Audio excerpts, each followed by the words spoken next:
One question. Please, go ahead. How many turnovers you had today? Yeah, I think like 10. That really bothers me a lot. Yeah, don't worry about it.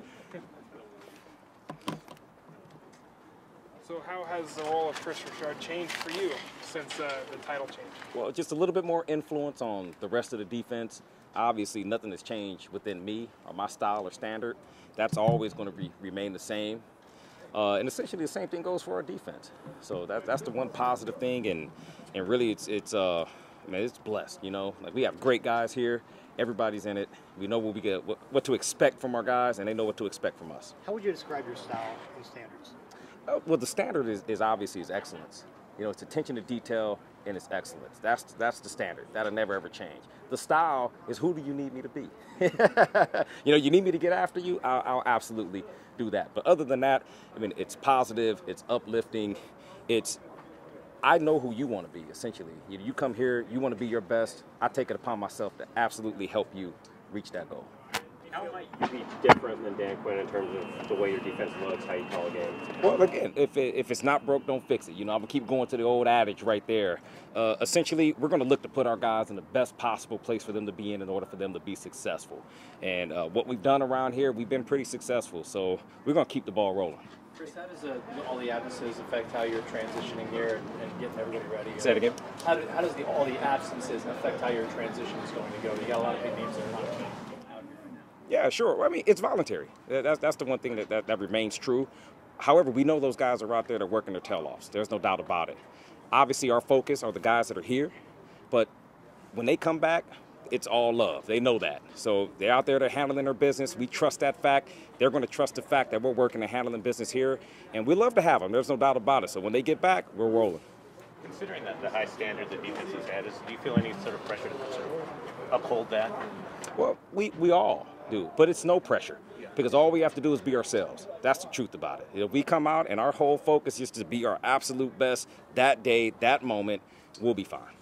Towards the end of practice, Richard Sherman was doing some work on the side with Kerry Williams. He's always been a guy kind of pulls guys aside, does that. How valuable is that? Yeah, there's no question, you know, but that's the brotherhood effect. That's the each one teach one, to where when you're so comfortable with who you are that you're willing to give and you're willing to teach another guy be his best. Because again, we're only as strong as our weakest link. I love these old adages, right? But how about no weak links? You know, so again, you take it upon yourself to teach the next guy so we all can be our best. What has been your impression of Kerry Williams so far? Awesome. He's going to be an awesome competitor. You know, he's a veteran. He's locked in. He's focused. He's been fired up about learning the technique and really adding to his game. So it's all positive. Do you believe that technique and the way you like your corners to play, once you get that into him, that's going to really help him to really kind of fit into everything? Absolutely, because he's used it before in the past. It's just been a little inconsistent. So we're not talking anything that he hasn't done before. What did you learn from Dan Quinn? I've learned to really essentially let everybody know, whether you treat them that way or not, let everybody know how much they matter. That was all. That was one awesome thing about him, you know, is to make sure every day you let everybody know how much they matter, whether you saying something or not. It's the way you treat people. Hey, Kris, Kerry said that when he came in for the visit, that you guys were you in particular were pretty straight with him with some of his flaws and things that you saw that he could get better at. Yeah. I guess why was that something that you felt you wanted to do, and was that important for you to do? Yeah, it's just to be honest and upfront with him, and that's the one thing I believe that everyone would appreciate, a little honesty. You know, because I mean, it could easily have been a recruiting process, right? Hey, baby, kiss your butt, come on in here and sign up, and we're going to be great. But no, it's like when guys come here, they need to know that our focus is to truly get you to be your best. And you may not like what we have to say all the time, but the intent is to make you better. Deshaun Shett's kind of played everywhere today. You kind of had him out there. Free safety. What do you like about him there? It's versatility. You know, that's one thing that stands out about him. Free safety, strong safety, corner, nickel. This guy can do it all. The fact that he stepped it up and really improved his special teams play has created a lot of value for him. Quinn was really creative with the line stuff. How do you plan to replicate that? Well, right now we have Travis Jones and we got Pee Wee. So we got Dwayne Board. And those guys have a wealth of knowledge that I'm absolutely going to lean on. I'm going to rely on those guys to make sure that our game plan is intact. Speaking of Dwayne, you do have some new coaches on that side of the ball. Lofa coming in too. How have those guys adjusted? What do you like about those guys in particular? Yeah, the beauty of it is in some form or fashion, they've all had history with us. Again, whether it's Michael Barrow coming from Miami, well, he was down there with Brendan Carroll. So it's like, yeah. So there's been history, obviously with Dwayne Board, all the way back to San Francisco with Coach Carroll. Lofa played here. So all those guys fit in. It's the reason why they're here. You know, those are the best guys that we could find. Again, Andre Curtis, Chris Cash, all these guys have had experience with us in some form or fashion. Really, Andre is kind of the newest guy that we really didn't know, but it's his personality and it's his spirit. It's his spirit, his willingness to give that makes him valuable to us. Kris, is the secret to your success being so young and in this position now? What do you attribute it to? Wow, grace is really what it is. There's no doubt about it. It's just staying true to who I am. You know, staying true to who I am. And ultimately is I'm going to be genuine. And again, my focus is truly to give you all that you need to help you to be your best. And that's all I want to show each and every single day. Is I'm going to bring the energy, I'm going to bring the focus, I'm going to bring the attention to detail. I demand the same out of you, and then that's how we all get better. Kris, when you were a position coach, what were some things you were doing to kind of try to prepare yourself for this moment? Just taking my notes.